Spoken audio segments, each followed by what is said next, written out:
And you're about to see some of President Nixon's notes that have never before seen publicly before. So please enjoy.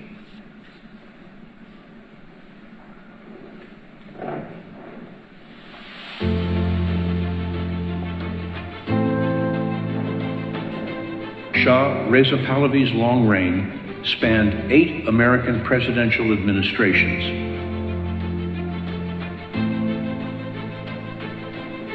But it was his special relationship and personal friendship with President Nixon that made history and changed history.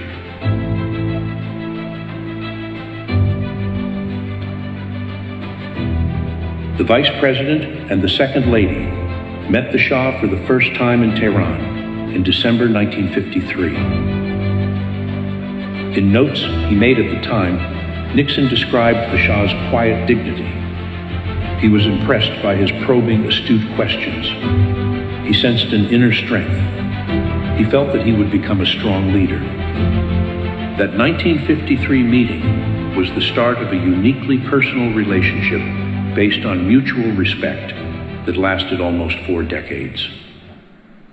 1 year later, they met again when the Shah came to Washington for 3 days of talks about military assistance and aid. Vice President and Mrs. Nixon welcomed him in Queen Soraya at National Airport. They met again in Washington in 1958. Nixon made notes of the conversations he had with the Shah in Tehran in 1967 during one of several international fact-finding trips he made as a private citizen. Talking about Faradiba, the Shah said, "The Queen has a great personality in her own right, and she will be the first woman regent in Iran history after their coronation a few months later." The Shah told RN, "No possibility to cool down the Arab-Israel conflict." The Shah believes US gave him bad political advice and said, "I will decide what system works for my people." Nixon's seminal article, Asia After Vietnam, was published in Foreign Affairs in October, and his discussions with the Shah played an important role in developing what became the Nixon Doctrine. 2 years later, 2 days after his inauguration in January 1969, the new president received a letter from his old friend. "I am fully convinced that with your intimate knowledge of this part of the world, and with due regard to the long-standing friendship and cordiality that exist between us, we will not fail to take every necessary measure for the further strengthening of the relations between our two countries on the basis of mutual respect and trust." In May 1969, the Shah came to Washington for President Eisenhower's funeral. In October, he returned on a state visit that marked a turning point in the relations between the two countries. The new president introduced a new grand strategy shifting the focus of Middle East policy to Iran as the cornerstone of regional stability and America's partner countering Soviet expansion. In 1972, the Shah and Shah Banu welcomed the President and First Lady to Iran.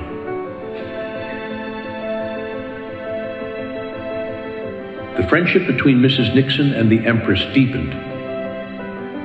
This memorable visit has been described as the capstone event in the shift of US-Persian Gulf policy, emphasizing Iranian primacy. At the White House in 1973, the warmth of the welcomes reflected the depth of the friendship.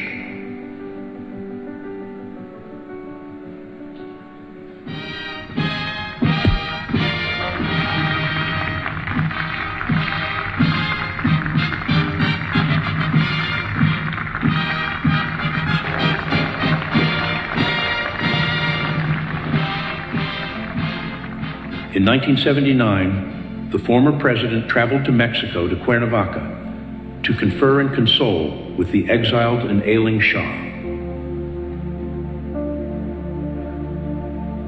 He made notes for his meeting with reporters.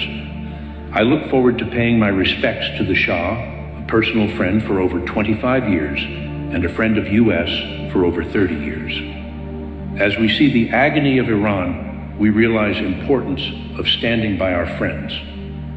If we don't, we will end up with no friends. The next day, he made notes of his conversation with the Shah. The Shah does not refer to President Carter, does refer to fact. He was not well served by human rights activists in his administration, who by insisting on instant democracy in Iran, mortally weakened the Shah. He is depressed by what is happening to Iranian people. He is still knowledgeable, interested in world affairs. I saw the Shah the last time in Mexico, at Cuernavaca, Mexico.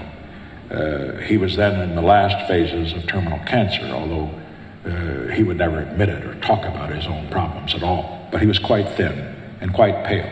But his head still as active and sharp as it had always been. He's a very intelligent, introspective man. What happened to the Shah, I think, could only be interpreted in that part of the world and other parts of the world as well, is that it is dangerous to be a friend of the United States, and it may pay to be an enemy.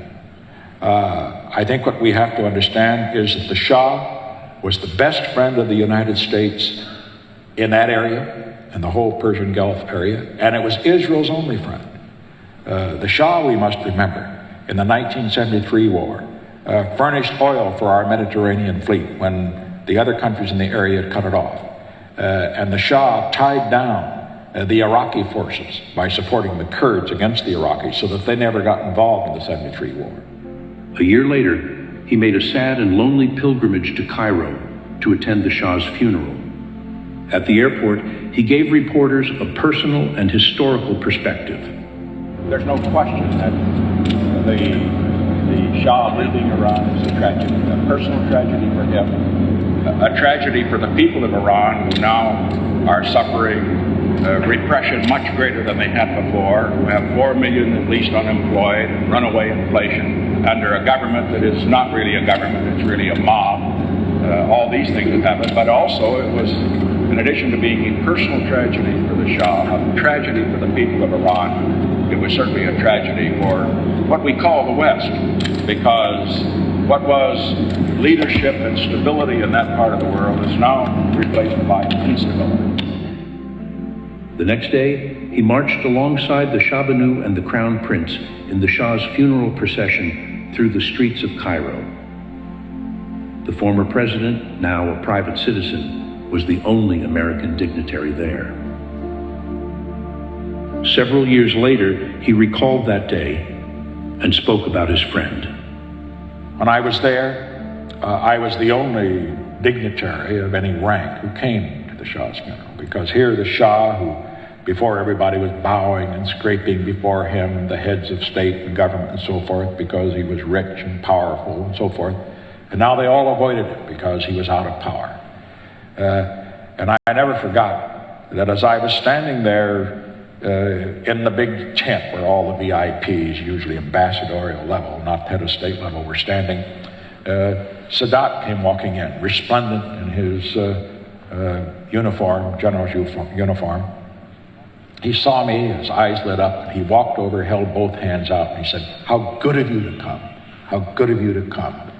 And I said, "Mr. President, it was very courageous of you to receive the Shah after virtually every other country did not grant him sanctuary." And he said, "Courageous, sir? It isn't courageous to stand up for a friend." Today, as events are unfolding in Iran and the Middle East, the long friendship and unique partnership between two remarkable men, Richard Nixon and Shah Mohammad Reza Pahlavi, can provide an example of how true leadership can work to make a better and safer world. But more than instruction, they can be a source of vision and inspiration.